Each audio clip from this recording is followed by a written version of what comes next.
You ready? You got me running, you got me running, got me running. Shake it, shake it, shake it, baby. Raise your hands up, raise them up.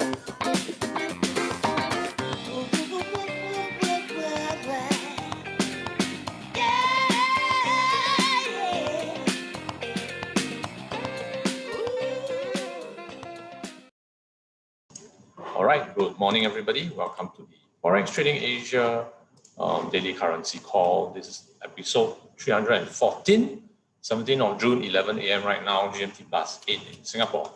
So yeah, this is the currency call where you will get market economic updates, key support, resistance levels, trade ideas, and more. This currency call is going to be very beneficial to both the long-term investors and short-term traders. Here we will be going through what could move prices, possible trade ideas, and also highlighting potential targets and risk. So a disclaimer here, any information shared during this session is not intended to be a trade recommendation. It is solely the opinion and views of the speaker. So please remember to do your own analysis prior to entering any trades. All right, so earlier today at 2 a.m. GMT plus 8, Fed statements were released, and we see a rather significant upward movement on the US dollar.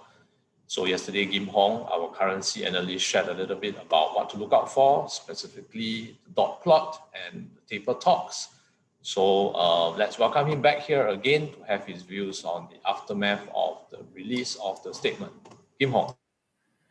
Okay, one word to sum up from the tone of the Fed, hawkish. Okay, with that, I'll pass it back to Jinwei. No, I'm just kidding. Okay, I'll be doing injustice to the FOMC meeting if I were to just hand it back to him like that. Okay, so, okay, what's up with yesterday's move? Let's see. Okay, so yeah, like I've mentioned, okay, the FOMC, the Federal Reserve, they were actually very hawkish, I would say. Okay, now why is that the case? First thing first, let's look into the statement. So yesterday, I actually highlighted that, we would want to see if there's any change in the sentence. Where is it? This line over here. Okay, so apparently there's no change in it. Okay, inflation has risen, largely reflecting transitory factors. So unfortunately, to some extent. Okay, however, we see a couple of things being added, a couple of lines being added into this June statement. Okay, first line is this over here. Progress on vaccinations has reduced the spread of COVID-19 in the United States, okay? And the second line is this one over here. Progress on vaccinations will likely continue to reduce the effects of the public health crisis on the economy, okay? But risks to the economic outlook remain, okay? So what these two lines actually tells us is that, the Fed is very optimistic in the ongoing vaccination programs in the United States, and it actually have positive impact on the economy, on the recovery, okay? So that's pretty much it for the statement. Nothing much has changed, okay? Now, I think the fun part is when we go over to the projection materials. Let me get this thing away first. Okay. Now, so yesterday I actually mentioned that, we would want to pay attention to whether the Fed did any revision to GDP, unemployment rate, and the inflation forecast, okay, the projections. Now, so yes, they did, okay. For the GDP, for the March projection, they were actually looking at 6.5%, okay. However, yesterday, they actually revised it to 7, which is a half a percentage point increase, okay. That's for 2021, okay. 2022, there's no change. 2023, there's a small upwards revision in the projection. So this is actually very positive coming from the Fed, okay? Now, next, let's go on to the inflation. Inflation, as you can see, 2021, in March, they were projecting it to be 2.4% for the year 2021, okay? Yesterday, they actually revised it to 3.4%, which is a 1 percentage point increase. Actually, this shouldn't be coming as a surprise from the Fed because of the recent hike in inflation, all right? So 2022, little upwards revision, okay, from 2 to 2.1%, and 2023, 2.1 to 2.2%, okay? Now, unemployment rate actually there was little change in it, all right? 2021 and 2023 both remains the same, while 2022, there's a slight downwards revision from 3.9% to 3.8%, all right?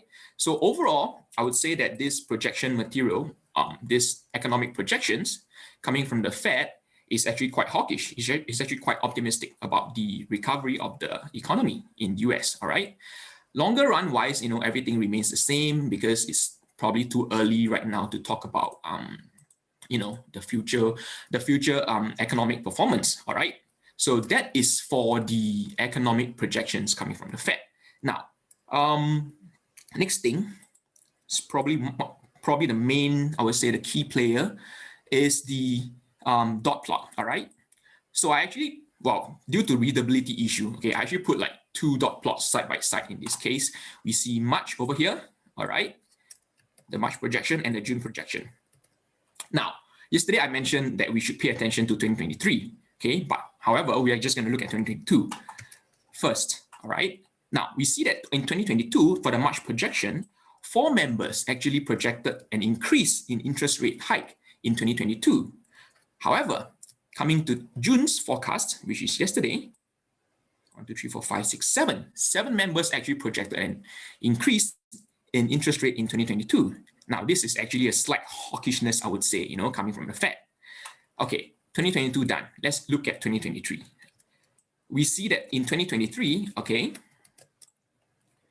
3, 5, 7, only back in March, only 7 members are forecasting a hike in 2023. However, looking at June's forecast, we see like a 3, 6, 9, 12, 13 members, okay? Way more than, the March projection. So, as pretty much speculated, I would say, by the market, okay? Majority of the Fed members, the voting members, actually feels that, there may be a hike in interest rate. The hike in interest rate, okay, may be brought forward, okay, to 2023 as justified by this dot plot over here, all right? Now, this is actually very hawkish, I would say, all right, coming from the Fed. So, because of all these couple of 3 or 4 reasons, which explains why we see the US dollar strengthen across the board last night, okay? Now, during his press conference, okay, so Jerome Powell, okay, actually, so during his press conference, nothing much has been changed, okay? It is during the answering of questions to the reporters, to the journalists, that we actually get a sense of what sort of meeting it is, okay? So Powell actually answered one of the reporters, saying that saying that, I quote, "You can think of this meeting that we had as the talking about meeting," okay? What this implies is that some discussions of whether, the central bank should be cutting back on QE has taken place, okay? Then another answer that he gave to a different reporter is that, I quote, talking about tapering the central bank's $120 billion in monthly asset purchases. So this actually confirms that,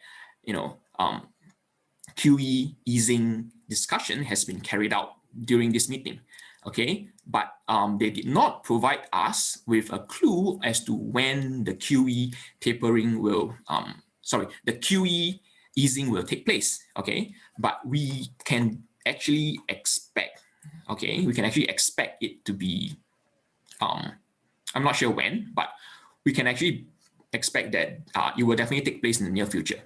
Near future, not mean like, 2 years down the road and sort of things, okay? Probably late this year or probably early next year. Why is that the case? I mean, if you look at a dot plot, if they are actually expecting interest rate to be changed in 2023, okay, then we definitely have to see some form of quantitative easing, cutting back before interest rate is to be hiked. Okay, that's the way the Fed does things around here. Okay, so with that, note that the next meeting is on 29th of July, which is probably 1.5 months from now. So as usual, okay, there'll be new data coming in, new economic data coming in, the jobs report, and the inflation data as well, consumer sentiment, all these are the, key indicators that will contribute to whether, okay, they'll contribute to the Fed's action during their next meeting. Okay, so with that, I will end it off here. Any more updates, I will keep you guys noted. All right. Okay, actually, there's couple more things to inform you guys. So for traders out there, if you are trading Swiss francs, okay, there will be the SNB, Switzerland National Bank, which is the central bank of Switzerland. Okay, they will be holding a monetary policy decision announcement today in the afternoon, and the Bank of Japan will be holding an interest rate. Will be holding a monetary policy announcement tomorrow morning at tentative time. So the Bank of Japan announcement may actually clash with our currency call. Okay, so just take note of it. And if there's any major change, I'll update you guys tomorrow in the call. Okay. With that, I will pass it back to Junwei. So Kim Hong, are you going to do a live yen trade as a newspaper? New live yen trade of what? Live trading. No way. I mean, like, personally, I don't think personally a little bit more, right? Personally, I don't feel that the Swiss National Bank and the Bank of Japan, they're going to carry out any major, I would say, economic monetary policy adjustments. Okay, well, basically because Bank of Japan, in Japan, we are still seeing an issue with the whole COVID pandemic thing. You see, so things hasn't been going that well in Japan in terms of in terms of containing the pandemic, and right now they are actually in hot soup, not sure if they should actually proceed with the summer. Who hang? I hang? Someone hang? I think I hang. Hello? Anybody can hear me? I hang. You hang also? From Switzerland and Japan are going to carry out major policy changes. Okay, so I mean, you guys just take note of it, and if there's any major change, I'll update you guys again tomorrow. All right, now back to you. All right, thanks, Kim Hong. I think there was a short intermission on the internet connection just then, but thanks for that, Kim Hong. Thanks for the awesome breakdown. All right, so next up, I have Scott here, Scott Andrews from Forex Briefcase Australia, to share about the dollar index, looking at the charts after the FOMC statement. Scott. All right. Good morning, everyone, and thanks for joining us again as well. So, look, to be honest, this was an interesting reaction from the US dollar. And yesterday in the currency call, I did mention that, obviously this wouldn't dramatically move the dollar lower, but this was unexpected. Now, I didn't stay up to manage my USD CAD buy trade. I actually let that play out. I woke up and that was a pretty nice surprise. So I guess it's the market's very sensitive to, like Kim Hong mentioned, just the language that was around what Jerome Powell talked about. And obviously the economic projections are something to really pay attention to, especially with the 2024 revised down to 2023. So it's just, I guess really the markets were sort of, now I thought things were going to be priced in a little bit. So I didn't go after and start shorting anything early in the morning. And I think really, the focus here now is what I like is that we do have a lot of upside here. Now, again, we're at a level where it's going to be quite interesting. We have seen the US dollar breakout from, we haven't really seen this level since May, this year. So we have been here not that long ago. Now, what I'd like to pay attention to, I'll just share what is coming up here for the US dollar in regards to news as well, thanks to Forex Trading Asia calendar. So obviously we've had all this play out, and we've got something to pay attention to here tonight. 8:30 in the evening, GMT plus 8. We've got the initial jobless claims. So we've got a anticipated 359K. Previous was 376. So if we see a beat on that as well, which would mean less jobless claims, that could see the US dollar. And what that would imply is that the more individuals making jobless claims that are decreasing, that's going to help just allow the markets to say, okay, people are filling jobs, supply constraints are going to ease a little bit. So that could help cool the US dollar. But if we see jobless claims, it actually failed to beat expectations last time. So if we can see that again, that could help the US dollar. But really, as I have a look just from a chart perspective as well. So we'll go back. So that's really the only main news that's coming up. If we go down to Friday, it's not really that. I mean, Saturday, very early in the morning, we've got some interesting things for the CFTC, speculative positions. But look, frankly, that's more of a point of interest. I don't think that's going to really move markets at all. But it's going to be interesting to see who's long gold from a point of, what looks like inflation fears. But, gold really was hit pretty hard as well. So I think what we want to pay attention to is just, the initial jobless claims, and we'll go from there. But I'll just quickly go back to the chart just briefly for the US dollar. So I see after a move like this, it's going to be tough for, the US dollar to be held up here, and then it's already retesting the support. But I mean, if it does, and if it is support, and we see, tonight, really what I want to see is the daily candle, and I want to see the daily candle close above 91.29. And then, we could set a stop 20 pips or so below, maybe 91 flat, that's 30 pips. And then we're chasing, 77 pips or so. But even so, you're just going to have to watch the pullback. I think we're going to see a pullback soon. And then we'll go from there, maybe back to 90.80 or so, or 91 flat. So no immediate trade idea for this one, guys. Okay, thanks for that, Scott. Right now, so today is Thursday. The currency in focus is yen and gold. And right now I have Daniel here, Daniel Cheong, LCMS trader head coach, giving us a breakdown on the yen and gold. Daniel Cheong. Yes, what more can I say after Kim Hong and Scott has done such fabulous analysis already? We're done. No. Okay. Again, let's go. Today's yen and gold. So let's take a look at the charts. What could be impacting the market this week and coming this week? Okay. So looking at it, yes, indeed, Kim Hong has already mentioned Bank of Japan, the interest rate monetary policy statements will be coming on Friday morning. Really very interesting. However, that could impact the yen. I honestly still state that there will not be any surprises there. Usually they are very, very stable.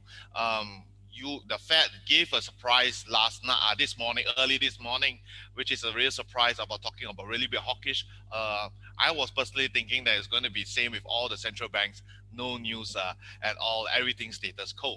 So, but Bank of Japan, recently there has still been, I don't expect any change in monetary policy because of the fight in COVID-19 still in Japan. It's still being extended and continuing on, thus impacting their economy. So really, with the latest waves coming in and wave coming in, they are being impacted. So the focus will be looking into Bank of Japan, what they're going to do with their, pandemic era support of the economy.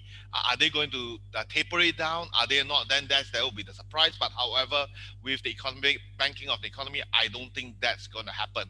Whereas I think overall the yen will still be treated like a safe haven currencies. Where there's something happen over in any other places, yen will naturally people will fall back to the US dollar or yen currency pairs. Okay, with that, let's look at the market. Now, in the market, no surprise, it went all the way up, right? You with the FOMC news, good news statements, pushing it up, really very happy. It actually stops at where my resistance is at 110.8. Really very nice coming in stop there. And where would I be looking at?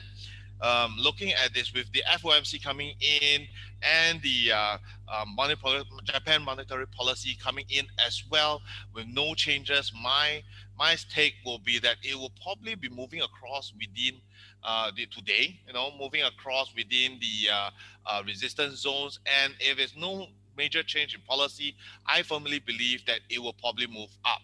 And maybe not now, not today, but tomorrow or the following week, pushing up or away. How high would it go?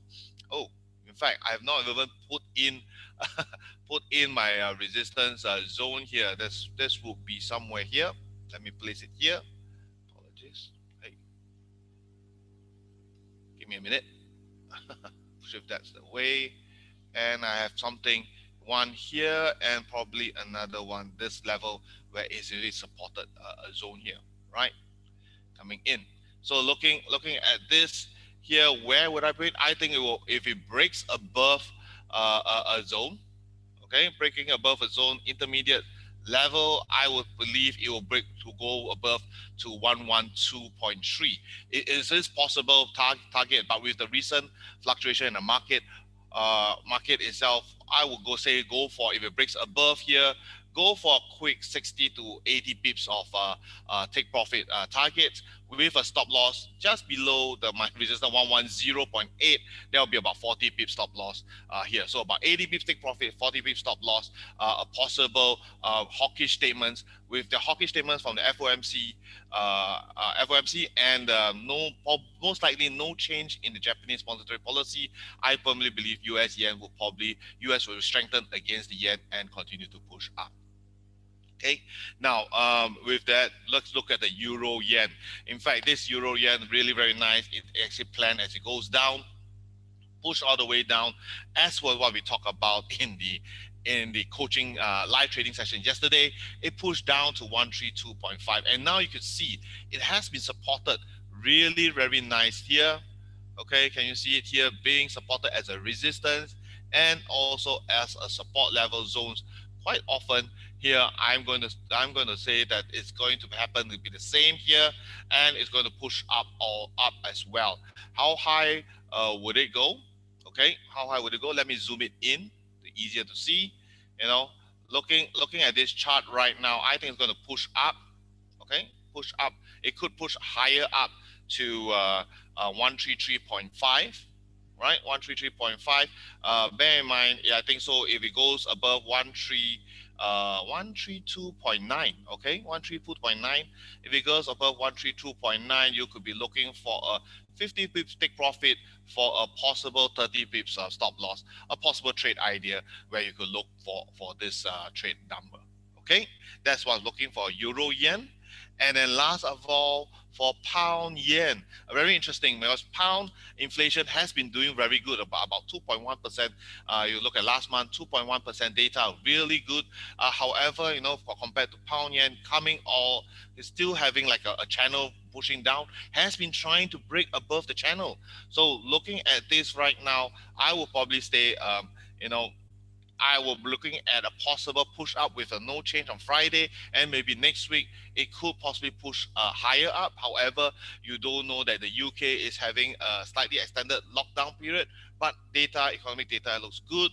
Yeah, Japan is fighting against the pandemic still, both fighting. So I will look at it as it'll probably ranging. Let me zoom it in here as well. It'll probably be ranging this level here between, I think it will keep trying to break this channel above 154 and maybe resisted at below the 155.5.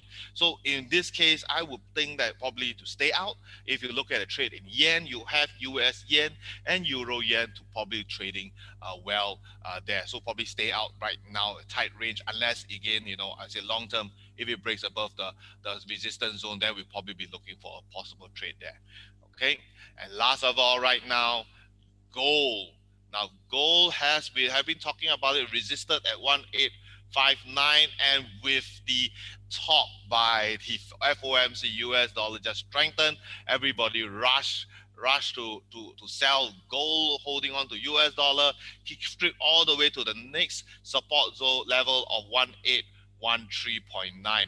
And again, it bounced off, really support, looking at the support and resistance, so respecting it very well. Now, what do I possibly look at this right now is that, looking at this inflation, I probably think it's going to move across right now, and then what could probably happen? You got to wait, wait for more news and more reactions with the time. Looking at it, I still think gold will still probably move up, continue move up to 1859. It's still probably range between 1813.9 and 1859.2, unless there's some special news coming in, even more good news from the US economy growing very well. Then gold we usually hedge for inflation, will probably drop the price. Right now, for this, or even this week, I think it's going to range across and see what's going to happen then. Okay, so that's all I have. Okay, thanks, Daniel. Just a reminder, guys, so any information shared during this session is not intended to be a trade recommendation. It's the opinion and views of the speaker, so please remember to do your own analysis prior to entering any trades. Okay, Daniel, just now you were mentioning about having a mentoring session last night. You want to share a little bit, just in case people here learning, they want to get coaching, they can get it from LCMS traders. Okay, sure. We have seen, from LCMS, we have talked about trading, and a lot of people, students be coming in to us, right, telling us, hey, they no time to trade, so they can't take trades, and they only want to give up. So on Wednesdays evening, 8 p.m., we have a live trading sessions together with everyone, where we have together with the club members, we show LCMS Traders Club how to preparation, what's going to happen using the 5 steps. You don't need to be a computer the whole day, but selecting the time, and only with 1-2 hours or either the evening, you can make profitable trades. So yesterday night, we really look at the trades, and let me share my screen here. Okay, yesterday evening was really, prices was moving across, not really moving too much. Why? Because FOMC was coming at 2 o'clock in the morning, at 8 o'clock, and then we were waiting for possible trades from the Canadian CPI data and also the housing starts from the US dollar, but it didn't move as expected so we couldn't trade the US CAD. We were preparing how do we trade the news, but overall it didn't move. And what we looked at the short-term wise was that the euro yen. We looked at the short-term time frame for scalping, and a euro yen was coming in. We took a trade. We took a trade at 133.15 as it pushed down here, 11315 here. We took a trade, and it went down. It came down 10 pips before it goes up to 20 pips, moving up here, and expected moving down. So the trade really moves as per we look at the chart, because I was basically looking at 5 steps is a push down direction. Euro wasn't doing pretty well overall, and then that's where we look at the trend. We look at trend, and it's really very nice trade to be taking. So we took that trade, and it pushed all the way down nicely here to our target of about, we were looking at a target of almost 20 over pips, just above this resistance support zone. So we look at a really nice trade. We're looking at going for almost about 30 pips. Stop loss, maybe a 20 pips or 30 pips take profit target, almost 1:1, because we were looking for a quick trade in with the FOMC. We didn't want to hold the trades for too long. We don't want to hold it even to FOMC, even though this is nothing related to US dollar, just to be on the safe side. So at about 20 pips or so, the exits went out. Really nice trade we did, even though we only could find that one single trade. But nevertheless, that's what trading is about. If there's no good trades to be no based on preparation, based on 5 steps, if there's no trade to be taken, then we do not take. If there is a trade to be taken, we could take the risk and look for a possible trade, but we also look for good reasons of why to exit. We don't have to go for 1:2, 1:3. Sometimes even it's 1:1, or even a 20 pips take profit target for that one night, even or to about 2 hours, 20 pips. Yeah, if you're trading a one lot size, you'll be looking at almost $200. That won't you be happy with it? I would be.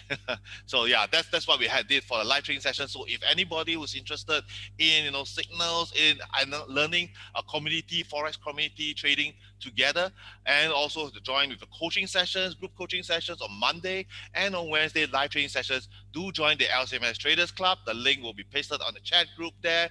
Well, no matter how, if you are not, it is www.lcmstraders.com.sg. Then go and join us. Okay. See you. Okay, thanks for that, Daniel. Yeah, I mean, if everybody noticed, Daniel has very nice support and resistance zones. The market seems to react to it to a T. So if you guys want to learn the step-by-step method to actually identify accurate support and resistance zones, it's available in the Traders Club too. All right, I pasted the link in the chat, so just click ahead and click away and just sign up. All right, so we have come to the end of the session today. We'll see you guys tomorrow for the Canadian dollar and cryptocurrencies. Thank you so much. Goodbye.